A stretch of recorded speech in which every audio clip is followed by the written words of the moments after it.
মা লক্ষ্মীকে ধনলক্ষ্মীও বলে, ধন সম্পত্তির দেবতা। এটা কি, এটা কেন? লক্ষ্মী ইন্দ্রকে বলছেন যে হে ইন্দ্র, তুমি শোনো, আমি জগতের কল্যাণের জন্য মহিষাসুরকে বধ করেছি। সুসজ্জিত গৃহদ্বারে লক্ষ্মী আকর্ষিতা হয়। লক্ষ্মীকে সন্তুষ্ট করার জন্য কি সব থেকে গুরুত্বপূর্ণ? লক্ষ্মীর মুখ্য বাহন শাস্ত্রীয়ভাবে গরু।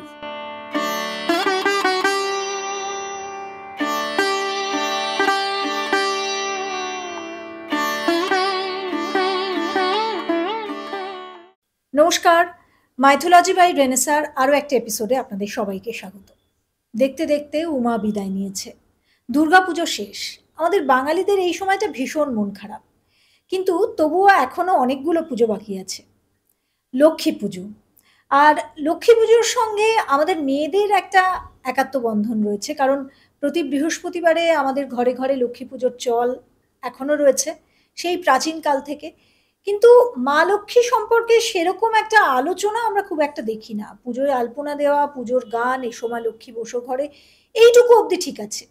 কিন্তু আমি এই পডকাস্টার জার্নি শুরু করার আগে লক্ষ্মী পুজো নিয়ে খুব একটা আলোচনা দেখিনি। তো লক্ষ্মী পুজো কি, মা লক্ষ্মী কি, এগুলো সম্পর্কে আপনাদের নিশ্চয়ই জানতে ইচ্ছে করে, আর সেটা জানাবার জন্যই আজকের এই পডকাস্টটা। আজকের পডকাস্টে আমাদের সঙ্গে রয়েছেন বিশিষ্ট এবং খ্যাতনামা ব্রহ্মানন্দজি, যিনি আমাদের সঙ্গে আবার একবার হাজির হয়েছেন। নমস্কার, স্বাগত আপনাকে।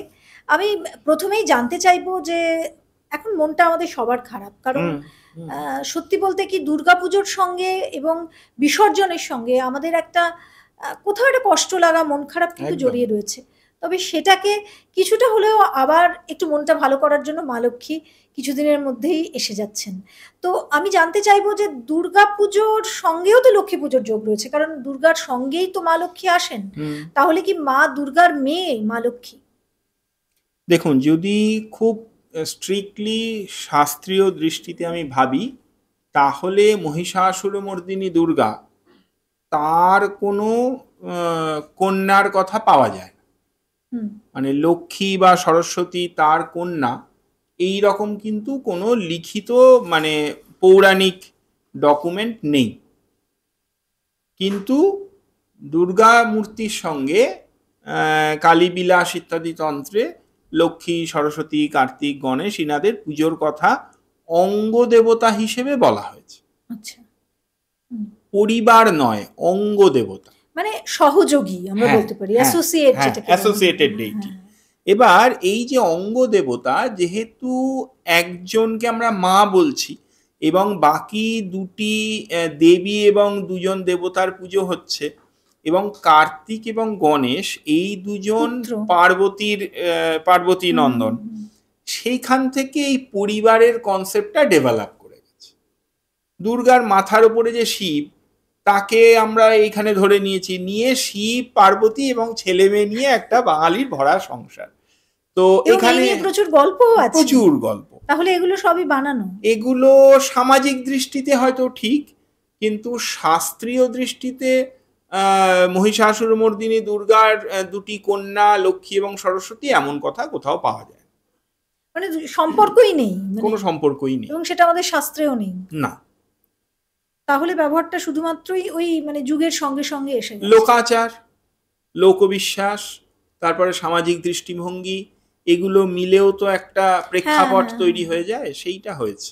মা লক্ষ্মীকে ধনলক্ষ্মীও বলে, ধন সম্পত্তির দেবতা, এবং মা লক্ষ্মীর কৃপা হলেই তবেই বাড়িতে ঐশ্বর্য অপার হয়। তো এটা কি, এটা কেন, কোথা থেকে?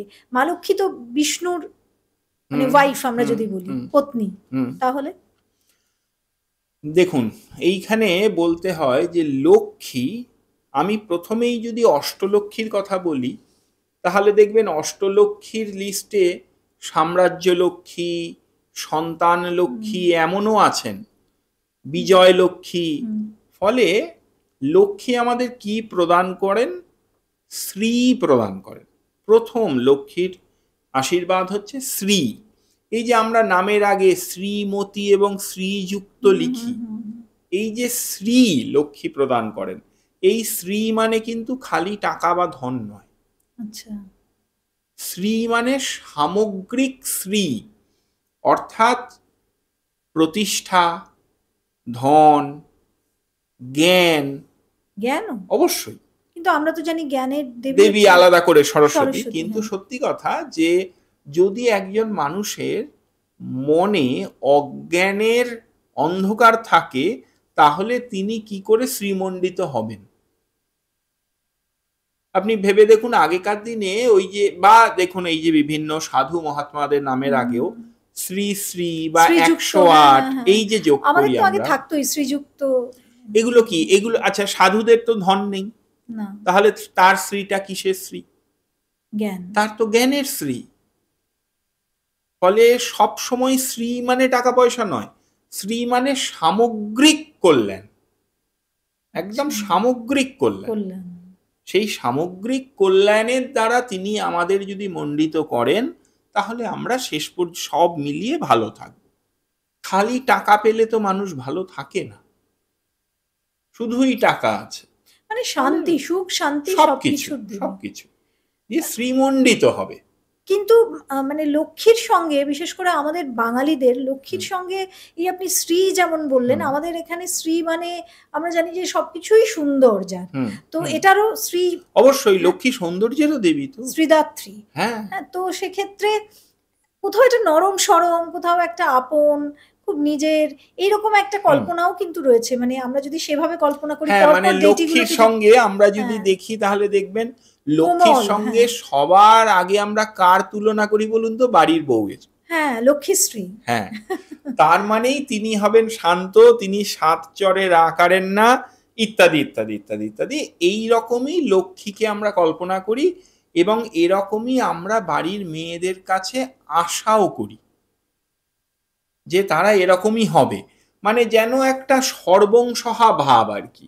মানে কোনো কিছুতেই তার আপত্তি নেই, কোনো কিছুতেই তার হ্যাঁ, রাগ হ্যাঁ। নেই, কোনো কিছুতেই তার প্রতিবাদ নেই। হুম, হুম, হুম। মানে লোকে লক্ষ্মী বলতে ধরেই নিয়েছে প্রতিবাদহীন, ভীষণ শান্ত শিষ্ট, তাকেই লোকে লক্ষ্মী মেয়ে বলে।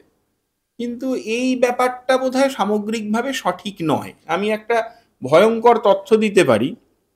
দেখুন, আমাদের তো সব শাস্ত্রাদিরই বিভিন্ন মানে দেবী দেবতাই বিভিন্ন শাস্ত্র থেকে আমরা পেয়েছি। তো লক্ষ্মীর বিষয়ে কি কি শাস্ত্র আছে আমাদেরকে দেখতে হবে। তো তার একটা প্রাইমারি শাস্ত্র হচ্ছে লক্ষ্মীতন্ত্র। আচ্ছা। এটা পাঞ্চরাত্র একটি টেক্সট, লক্ষ্মীতন্ত্র। সেই লক্ষ্মীতন্ত্রে লক্ষ্মী বলছেন ইন্দ্রকে, শুনলে এক্ষুনি লোকের পিলে চমকে যাবে। কি বলছেন? বলছে, মহালক্ষ্মীর অহম শক্র পুনঃ স্বয়ম্ভুবে অন্তরে হিতায় সর্বলোকানাম জাতা মহিষমর্দিনী।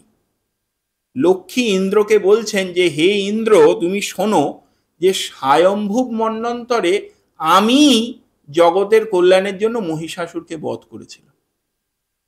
মা লক্ষ্মী, লক্ষ্মী বলছেন যে হিতায় সর্বলোকানাম জাতা মহিষমর্দিনী। লক্ষ্মী বলছেন, শাস্ত্র বলছে, আমি মিথ্যে কি করে বলি?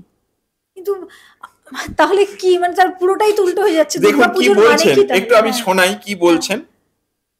বলছে, মদিয়া শক্তিলেশা ইয়ে তত্তদ্দেব শরীরগা সম্ভুয়তে ময়া ভুবন রূপং পরম শোভনম আয়ুধানি চ দেবানাং यानि यानि সুরেশ্বর তৎশক্তয় স্বদাকারা আয়ুধানি মমা ভবেত।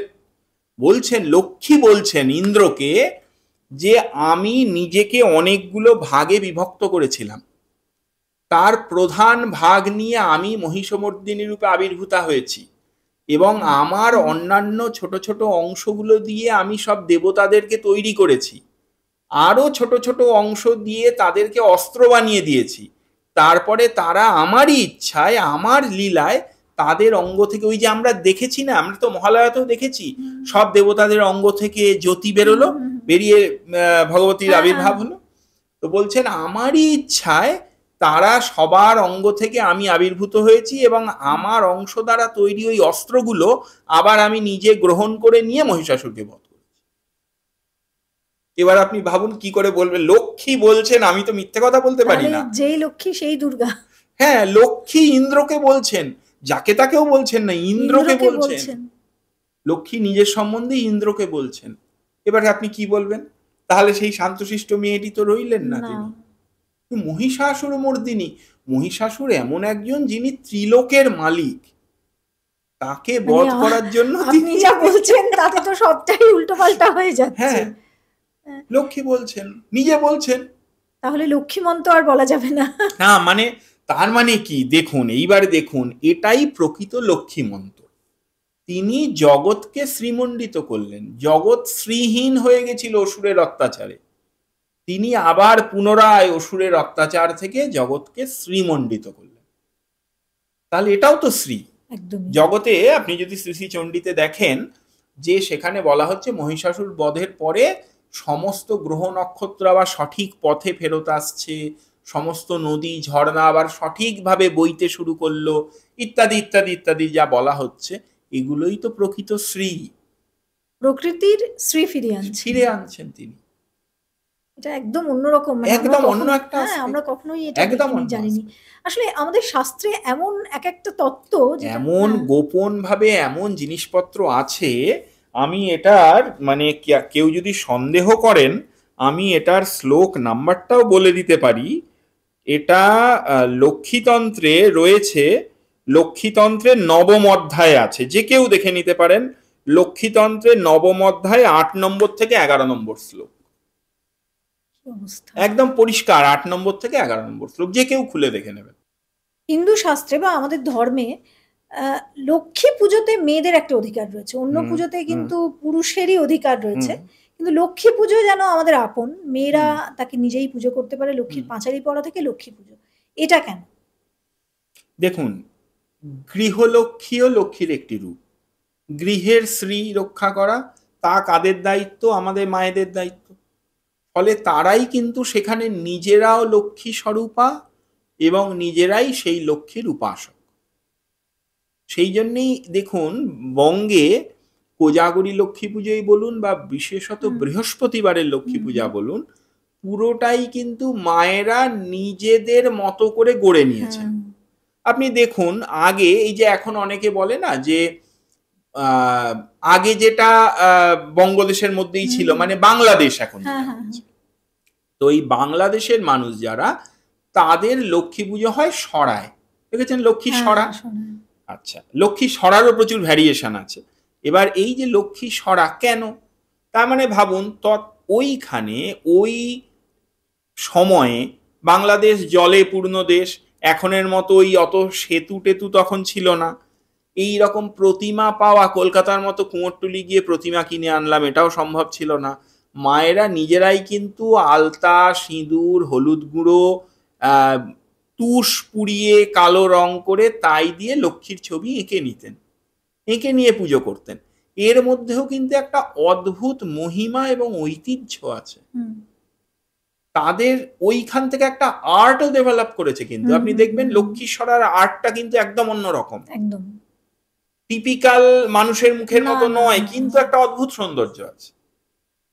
তো এইগুলো ডেভেলপ করেছে, এগুলো তো সংস্কৃতি, এগুলো ঐতিহ্য, সেগুলো করেছে। এবং সেইভাবে মায়েরা যে নিজেদের মতো করে পুজো করে গেছেন, তার দ্বারাও তো প্রতিটা সংসার সুখেই ছিল। একদম একদম। কোজাগরী লক্ষ্মী পুজোটা মানে এই সময় কেন? দুর্গা পুজোর পরে একটা লক্ষ্মী, আবার আমরা যারা মানে আমি ঘটি, তো ঘটিদের আবার কিন্তু পৌষ মাসে লক্ষ্মী পুজো হয়, 5টা লক্ষ্মী পুজো আছে, 5টা। এটা কেন? কোজাগরী লক্ষ্মী পুজোটা একটা বিশেষ অকেশন, যেটা হচ্ছে আমরা দেবীপক্ষ মহালয়ার পরের দিন থেকে শুক্লপক্ষ শুরু হলো, ওই শুক্লা প্রতিপদ থেকে দেবীপক্ষ শুরু হচ্ছে। এই দেবীপক্ষের মধ্যে আমরা দেবীর অর্চনা করেছি, দেবীর অর্চনা করেও শেষ পর্যন্ত আমরা কিন্তু শ্রী চেয়েছি, যেন আমরা সামগ্রিকভাবে ভালো থাকি। সেই পূর্ণতা সম্পাদিত হচ্ছে ওই পূর্ণিমায়, সেই দিন পক্ষটি শেষ, সেই দিন আমরা কিন্তু যেন আমাদের ঘর লক্ষ্মীতে ভরে উঠল, সেখান থেকেই আমরা এবার এর শাস্ত্রের নির্দেশ আছে। কোজাগরী মানে তো সেই কে জাগে, হ্যাঁ, এখানে কিছু শাস্ত্র নির্দেশ আছে যে কোজাগরী লক্ষ্মী পুজোর খালি পুজোটা না, কোজাগরী লক্ষ্মী পুজোর একটা প্রাইমারি কর্তব্য কিন্তু রাত্রি জাগরণ। আচ্ছা, রাতে ঘুমিয়ে পড়লে হবে না, কিন্তু এখন তো সবাই সন্ধ্যাবেলায় পুজো করে ঘুম। কিন্তু কোজাগরী লক্ষ্মী পূজার কিন্তু প্রাইমারি একটা শর্ত হচ্ছে রাত্রি জাগরণ। কেন বলা হয় এটা? এবার শাস্ত্রের দৃষ্টিতে বলি, বলছে যে ওই সময় লক্ষ্মী মর্তে আসেন এবং এসে দেখেন যে তার ভক্তরা কারা কারা জেগে থেকে তাকে স্মরণ করছে, মানে পুজো টুজো করে খেয়ে দিয়ে ঘুমিয়ে পড়ে, তাকে স্মরণে রেখেছে, তাকে নিয়েই রয়েছে। সেইখানেই তিনি ধন সম্পদ ইত্যাদি প্রদান করেন। ফলে কোজাগরী পূজার জাগরণটা কিন্তু ভীষণ গুরুত্ব। আবার ওই মায়ের আলপনা পা আঁকা এগুলো হ্যাঁ। রয়েছে, এগুলো কি আমাদের এমনি লোকাচার বা এগুলো লোকাচার, কিন্তু আরেকটা কথা সত্যি, এই লোকাচারের সঙ্গে আরেকটা জিনিসও ভাবতে হবে, যে কোনো পূজায় গৃহদ্বারকে সজ্জিত করা কিন্তু ধর্ম, শাস্ত্রের মেন নির্দেশ। ডোর যেটা হ্যাঁ, সুসজ্জিত যে কোনো পূজায় সুসজ্জিত করা কিন্তু শাস্ত্রের নির্দেশ। এটা এখন জানি না, মানে আমাদের বাঙালিদের আগে, এখন তো আর আম্রপল্লব অত পাওয়া যায় না, কিন্তু সেই কদম ফুল বা হ্যাঁ দিয়ে দরজা সাজানো হতো। এটা নন বেঙ্গলিদের মধ্যে এখনো এখনো আছে। এখন হয়তো ওরকম না করে অনেকে রেডিমেড কিনতে পাওয়া যাচ্ছে, সেগুলো দিচ্ছে। কিন্তু বাঙালিদের আমাদের বাড়িতে সেটা কমে গেছে, উঠে যাচ্ছে আস্তে আস্তে। এই যে দরজায় কলা গাছ লাগানো বা ইত্যাদি, আলটিমেটলি হচ্ছে মঙ্গল চিহ্নগুলো দিয়ে গৃহদ্বারকে সুশোভিত করা। কেন? সুসজ্জিত গৃহদ্বারে লক্ষ্মী আকর্ষিতা হন। আচ্ছা, লক্ষ্মী মানে কত রকমের হয় মা লক্ষ্মী? দেখুন, লক্ষ্মীর অসংখ্য ভ্যারিয়েশন আছে। সারদা তিলকের অষ্টম অধ্যায় যদি দেখেন, সেখানে লক্ষ্মীর বিভিন্ন রূপের কথা বলেছে। আচ্ছা, লক্ষ্মীতন্ত্র লক্ষ্মীর বিভিন্ন রূপের কথা বলেছে।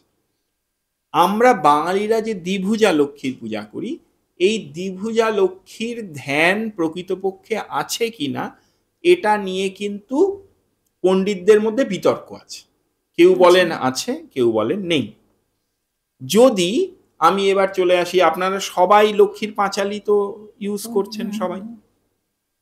লক্ষ্মীর পাঁচালীতে দেখবেন লক্ষ্মী পূজার একটি ছোট্ট পদ্ধতি পাঁচালী শুরুর আগে দেওয়া আছে, যে এরম করে ঘটে সিঁদুর দেবে, এই করবে তাই করবে, একটা ছোট্ট পদ্ধতি দেওয়া আছে। সেখানে দেখবেন আরো কটি জিনিস আছে। লক্ষ্মীর ধ্যান মন্ত্র বলা আছে, লক্ষ্মীর পুষ্পাঞ্জলি মন্ত্র বলা আছে, লক্ষ্মীর প্রণাম মন্ত্র বলা আছে। ওই যে বিশ্বর উপস্য ভার্যা শ্রীপাদ মেপাদ মালা এসব, এইসব মন্ত্রগুলো বাড়ির মায়েদের মুখস্থ। এখানে লক্ষ্মীর ধ্যান মন্ত্র বলা আছে। সেই লক্ষ্মীর যে ধ্যান মন্ত্র লক্ষ্মীর পাঁচালীতে বলা হয়েছে, সেটা সব মায়েরা যদি খুলে দেখেন দেখতে পাবেন, তাতে পাশাক্ষ মালিকাম ভোজা বলে একটি ধ্যান আছে। আচ্ছা, মানে যে ধ্যানটি পাঠ করেই ফুল দিতে বলা হয়েছে ঘটে। হ্যাঁ, এই যে পাশাক্ষ মালিকাম ভোজ যে ধ্যানটি, সেই ধ্যান অনুযায়ী মা লক্ষ্মীর মূর্তি কিন্তু আমাদের এই হাতে ঘটি নিয়ে বসা মা লক্ষ্মী একদম নয়। আচ্ছা, ওই লক্ষ্মীর মূর্তি যদি কাউকে চিন্তা করতে হয়, যেটা করা উচিত পুজোর ক্ষেত্রে, চতুর্ভুজা মূর্তি, এবং হাতে পাশ আছে এক হাতে অক্ষমালা অর্থাৎ জপের মালা আছে, এক হাতে শ্রীণী অর্থাৎ অঙ্কুশ রয়েছে, মানে পাশ, অঙ্কুশ, অক্ষমালা এবং স্বর্ণপদ্ম, এই যে ধারণ করে আছেন, এই চতুর্ভুজা মূর্তির কথা বলা হয়েছে। মায়েরা কিন্তু সেই মন্ত্রেই পুজো করছেন সবাই, কিন্তু সেই মূর্তিটা কেউ দেখেনি, সেই মূর্তিটা বানানো হয় না, কিন্তু সবাই খুলে দেখবেন, সময়ের সঙ্গে সঙ্গে হয়তো চলে গেছে, হয়তো, কারণ সবাই খুলে দেখবেন ওই ধ্যানটাই লেখা আছে। লক্ষ্মী দেবীর ধ্যান মন্ত্র বলে পাশাক্ষ মালিকাম্ভোজই দেওয়া আছে, তার বর্ণনা কিন্তু ওইটা, পাশ, অঙ্কুশ, অক্ষমালা, স্বর্ণপদ্ম। লক্ষ্মী পুজোয় অনেকগুলো জিনিস যেমন দিতেই হয় আমরা জানি, মিষ্টির অনেক কিছু ভেরিয়েশনস থাকে, এটা কেন? এইখানে বলি যে শাস্ত্রেই লক্ষ্মীর সঙ্গে মিষ্টান্ন জাতীয় দ্রব্যকে ভীষণভাবে সংযুক্ত করা হয়েছে। লক্ষ্মীর উপাসক যদি কেউ হন, এ কথা বলা হয়েছে কিছু পরম্পরার কাছে, শাস্ত্রোক্ত পরম্পরা এবং তান্ত্রিক পরম্পরার কাছে আমি শুনেছি, বলছেন যে সেই ব্যক্তি যেদিন পূজা করবেন সেদিন কোনো তিক্ত দ্রব্য ভোজন করবেন না, অর্থাৎ তেতো খাবেনই না। হ্যাঁ, বৃহস্পতিবারে তো তেতো খেতে বারণই করে। এবং লক্ষ্মীর যে হোমের কথা বলা হয়, যে যদি শাস্ত্রোক্ত পুজোর মধ্যে ঢুকে যাই এবার ব্রত ছেড়ে, তাহলে তো পূজা এবং হোম অঙ্গাঙ্গিভাবে জড়িত। যদি হোমের কথা বলি, তাহলে কিন্তু পায়স দিয়ে হোম করার কথা বলা হয়েছে। আচ্ছা, আচ্ছা, হবিষ্যান্নে গুড় মিশ্রিত করে হোম করতে বলা হয়েছে। মানে সবেতে একটু মিষ্টি দিতে হবে। মিষ্টির কথা রয়েছে। মা লক্ষ্মী কি মিষ্টি ভালোবাসেন? হ্যাঁ, মিষ্টান্ন দ্রব্যের সঙ্গে লক্ষ্মীর একটা খুব সংযোগ রয়েছে। আবার অনেকে বলেন যে লক্ষ্মী বাড়ে, হুম। এটা অবশ্য জ্যোতিষ হয়ে যাচ্ছে, যে সাদা কিছু দান করো, সাদা কিছু পরো, সাদা ফুল দাও মাকে। এইখানে এটা আবার কেন? বলি, এইখানে একটু জ্যোতিষ আসবে। এখানে বলি লক্ষ্মী বার হিসেবে আমাদের গোটা ভারতবর্ষে কিন্তু দুটি বার স্বীকৃত, বৃহস্পতিবার এবং শুক্রবার, শুক্রবার, হ্যাঁ। এবং অধিক পরিমাণে শুক্রবার স্বীকৃত তাই?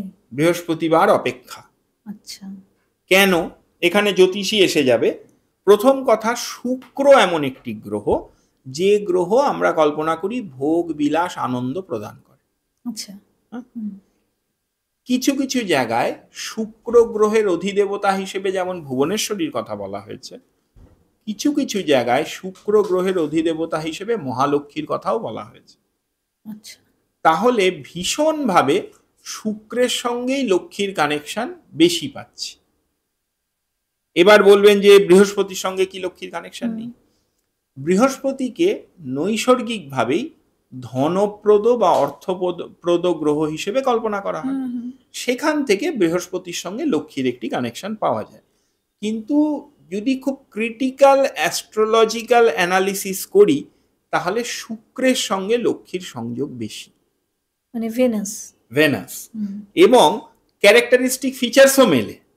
শুক্রই ওই রকম ভোগ বিলাস ওগুলো পছন্দ করে। আচ্ছা, আপনি দক্ষিণ ভারতে একটা খুব বিখ্যাত ব্রত হয়, এই শ্রাবণ মাসে হয়, বড়লক্ষ্মী ব্রত বলা হয় তাকে। এই যে বড়লক্ষ্মী ব্রত, এটা শ্রাবণ মাসে হয়। শ্রাবণ মাসে শুক্রবারে বড়লক্ষ্মী ব্রত। এই যে শ্রাবণের শুক্রবারে বড়লক্ষ্মী ব্রত পালন করে যাচ্ছেন তারাও কিন্তু ওই শুক্রবারকেই লক্ষ্মীবার ধরছেন, এবং তাদেরও কিন্তু ব্রত কথা আছে। আচ্ছা, তাদেরও ব্রত আছে। তো সেই ব্রত কথা একদম মায়েরা পুজো করেন কিন্তু ঘট বসিয়ে। সেখানে সাজানোর পদ্ধতি হয়তো একটু আলাদা। দক্ষিণ ভারতে বড়লক্ষ্মী ব্রতে ঘটের ওপরে একটি রূপোর বা ধাতুর মা লক্ষ্মীর মুখ বসানো হয়, তারপরে তাকে শাড়ি টাড়ি পরিয়ে খুব সুন্দর করে সাজানো হয়। মানে ঘরটা দেখলেই একটা মনে হবে যেন একটা ঠাকুর বসে আছে, একটা মূর্তি বসে আছে। আমাদের বাঙালিদের মধ্যে হাঁড়ি লক্ষ্মী এবং লক্ষ্মী পুজো বা ঘরের লক্ষ্মী, এটার পার্থক্যটা কি? না, আসলে হাঁড়ি লক্ষ্মী ব্যাপারটা হচ্ছে এটা একটা পারিবারিক ঐতিহ্য।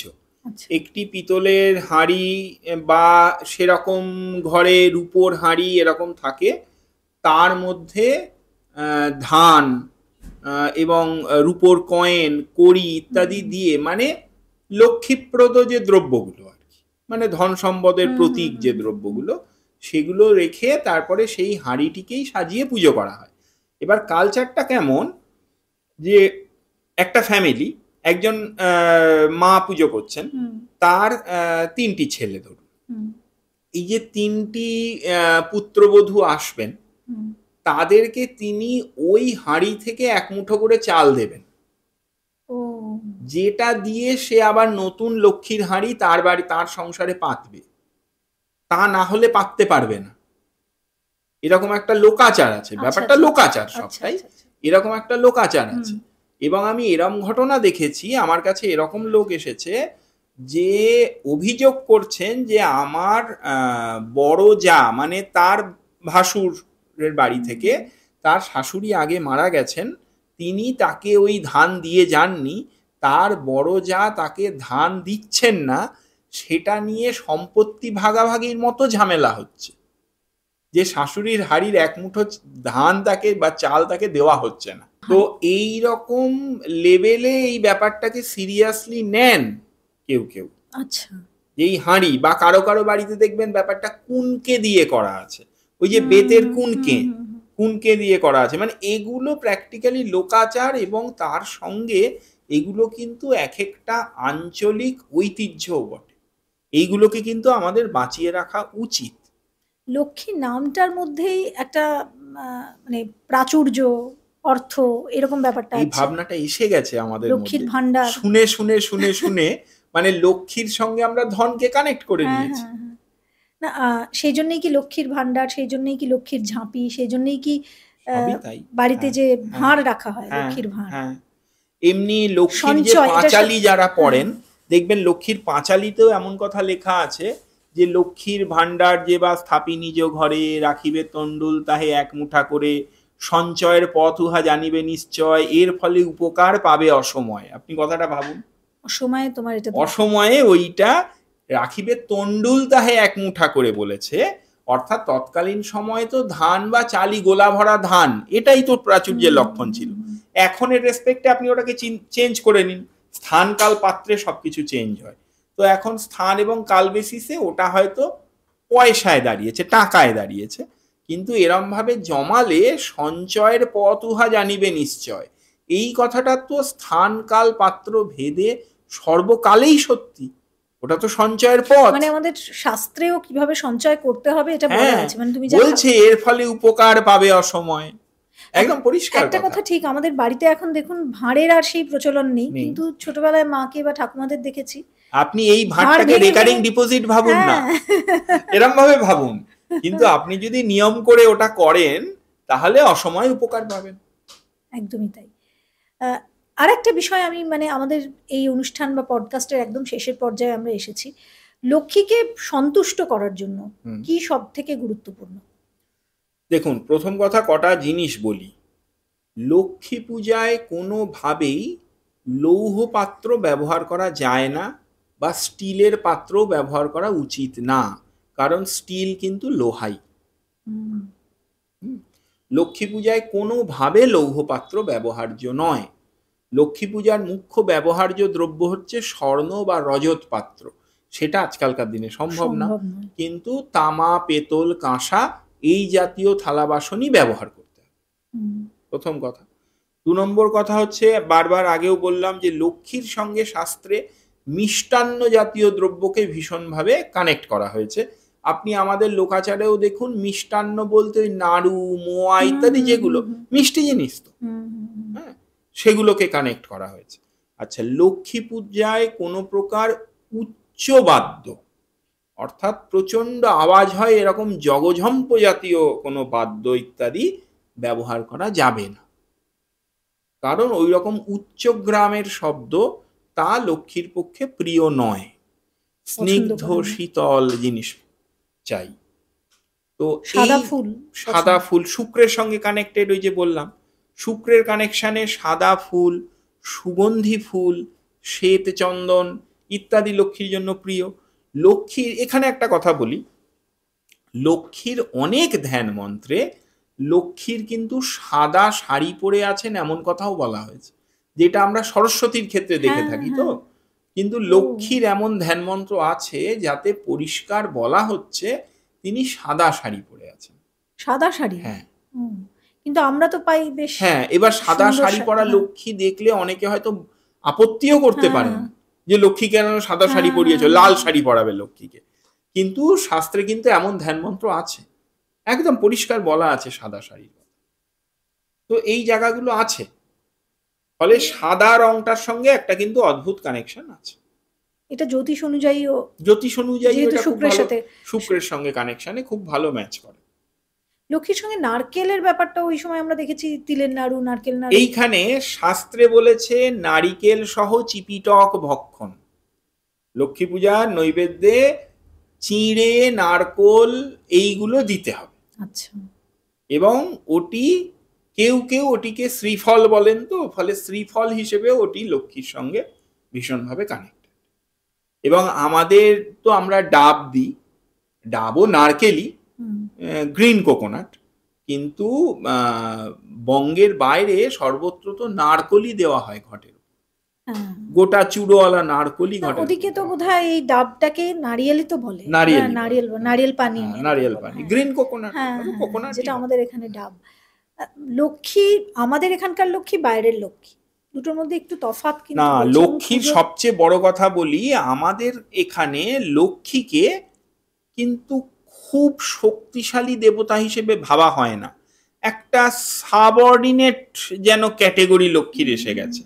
কিন্তু আমি খুব পরিষ্কার করে বলি যে রামানুজি যে সম্প্রদায়, বিশিষ্টাদ্বৈতবাদী রামানুজি সম্প্রদায়, সেই রামানুজি সম্প্রদায় লক্ষ্মীকে কেমন গুরুত্ব দিচ্ছেন বলি। লক্ষ্মীকে তারা কিন্তু পঞ্চরাত্র যে টেক্সট, পঞ্চরাত্র টেক্সটগুলো লক্ষ্মীকেই কিন্তু আদি প্রকৃতি বলেছে। নারায়ণ হচ্ছেন আদি পুরুষ, মহালক্ষ্মী হচ্ছেন আদি প্রকৃতি, সমস্ত জগৎ তার থেকে সৃষ্টি। মানে সেখানে শিব বলা হচ্ছে না, নারায়ণ হচ্ছেন পরম পুরুষ এবং পরমা প্রকৃতি হচ্ছেন লক্ষ্মী। এবং এই যে রামানুজ সম্প্রদায়, তারা লক্ষ্মীকে আরো বড় গুরুত্ব দিচ্ছেন। তাদের সম্প্রদায়ের নামই হচ্ছে শ্রী সম্প্রদায়। অর্থাৎ তারা বলছেন তাদের প্রথম গুরু লক্ষ্মী, আদি গুরু লক্ষ্মী। শ্রীদেবী হচ্ছেন আদি গুরু, তার থেকেই তারা বিষ্ণু মন্ত্রাদি পেয়েছেন এবং তার গুরু পরম্পরাই আজ পর্যন্ত চলছে। সেই জন্য নামই শ্রী সম্প্রদায়। মারোয়াড়িদের মধ্যেও আমরা দেখি যে হ্যাঁ আছে, তবে তারা যে লক্ষ্মীকে গুরুত্ব দেন, লক্ষ্মীর সেই গুরুত্বে দার্শনিক গুরুত্ব কম, ব্যবহারিক গুরুত্ব বেশি, যেহেতু তারা ব্যবসা বাণিজ্য করেন সেই জন্যে। কিন্তু দার্শনিকভাবে লক্ষ্মীকে অদ্ভুত গুরুত্ব কিন্তু পঞ্চরাত্র টেক্সটগুলো দিয়েছে এবং বিশিষ্টাদ্বৈতবাদীরাও দিয়েছেন, অদ্ভুত গুরুত্ব দিয়েছেন লক্ষ্মীকে। বাড়িতে এমন কোনো জিনিস যেটা মা লক্ষ্মীর প্রিয়, যেটা থাকলে আমাদের বাড়িতে অর্থের বা ঋণ, অর্থ, এই সমস্ত জিনিসগুলো? এক্ষেত্রে বলা যায় লক্ষ্মীর প্রিয় ধাতু সোনা এবং রূপো। ফলে স্বর্ণ মুদ্রা এবং রজত মুদ্রা এগুলিকে যদি শ্রদ্ধার সঙ্গে রক্ষা করা যায়, তাহলে তা কিন্তু পুনরায় লক্ষ্মীকে আকর্ষণ করে। মানে এখানে লক্ষ্মী বলতে আমি বলছি ধন আকর্ষণ করে। সেটা কি ঠাকুরের সিংহাসনেই লক্ষ্মী? হ্যাঁ, বা অনেক জায়গায় বলা হয় যে ওই যেখানে মেনলি আমরা টাকা পয়সা রাখি সেইখানে যদি রাখা হয়, আচ্ছা, যেরকম বেঙ্গলে যেরকম কড়ির ব্যবহার, কড়ি আগে কড়ি কেন না, কড়ি দিয়েই তো একটা সময় সমস্ত ট্রানজাকশনস হতো, কড়ি দিয়ে কেনা, তাই তো বলা হতো, কড়ি দিয়ে ট্রানজাকশন হতো, সেই জন্য প্র্যাকটিক্যালি ওটা মুদ্রাই হলো একরকম। তো এই জিনিসগুলোকে কিন্তু লক্ষ্মীর প্রিয় দ্রব্য, মানে সোনা, যেমন শাস্ত্রে এমন কথা বলা হয়েছে যে সোনাতে কলির প্রভাব আছে, তেমন আবার যদি শুদ্ধভাবে ভাবি তাহলে সোনা লক্ষ্মীর অতি প্রিয় জিনিস। স্বর্ণ ভীষণই প্রিয় জিনিস। আর লক্ষ্মীর সঙ্গে পেঁচা তার বাহন, অনেকে দেখি সেটা। এইখানে একটা মজার কথা, মহালক্ষ্মী স্তোত্রে দেখুন, নমস্তে গরুরারূঢ়ে কোলাসুর ভয়ঙ্করী বলছে। কিসে বসে আছেন তিনি? গরুরারূঢ়ে, গরুরের পিঠে বসে আছেন। তার পরের শব্দ দেখুন, কোলাসুর ভয়ঙ্করী, কোলাসুরকে বধ করছেন। মহালক্ষ্মী স্তোত্রে প্রথমেই নমস্তে গরুরারূঢ়ে কোলাসুর ভয়ঙ্করী, একেবারেই হ্যাঁ ভয়ঙ্করী, যাতা নন, ভয়ঙ্করী।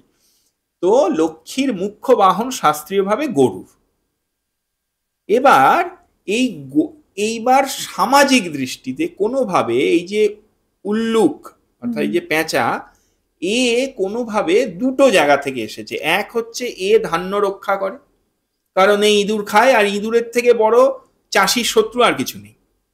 এ ইঁদুর খায়, সেখান থেকে এ লক্ষ্মীর বাহন, এ যেন লক্ষ্মীর দূত।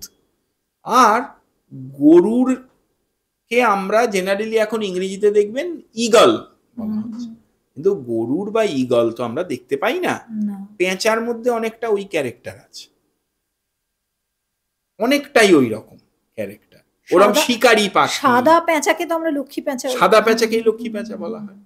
হ্যাঁ, তো ওই গরুরের ক্যারেক্টার যেন অনেকটা পেঁচার মধ্যে, পেঁচার ওপরে আরোপিত হয়েছে। বোধহয় সামাজিক এবং লৌকিক ভাবে কিছু অভিযোজিত হয়েছে, হবেই। কারণ দেখুন, ধর্মটা আলটিমেটলি তো মানুষই পালন করে, এবং স্থানকাল পাত্র ভেদে আপনি পৃথিবীর বিভিন্ন দেশে, প্রাচীন মিশর বলুন, ব্যাবিলন বলুন, বা বিভিন্ন দেশে খুঁজে দেখুন, হয়তো সেখানে বিভিন্ন পুরাতন মূর্তি, শিল ইত্যাদির মধ্যে আপনি এই রকম অনেক মূর্তি দেখতে পাবেন। শিবের মতো মূর্তি দেখা গেছে, মহিষমর্দিনীর মতো মূর্তি দেখা গেছে। আমরা 10 হাত বলে চিনি, কোথাও হয়তো 2 হাতের মূর্তি দেখা গেছে, কোথাও হয়তো 4 হাতের কিন্তু দেখা গেছে। মানে কনসেপ্টটা রয়েছে, সেটা স্থানকাল পাত্রে চেঞ্জ হয়েছে। একদমই অনেকটা জানলাম আমরা লক্ষ্মী সম্পর্কে।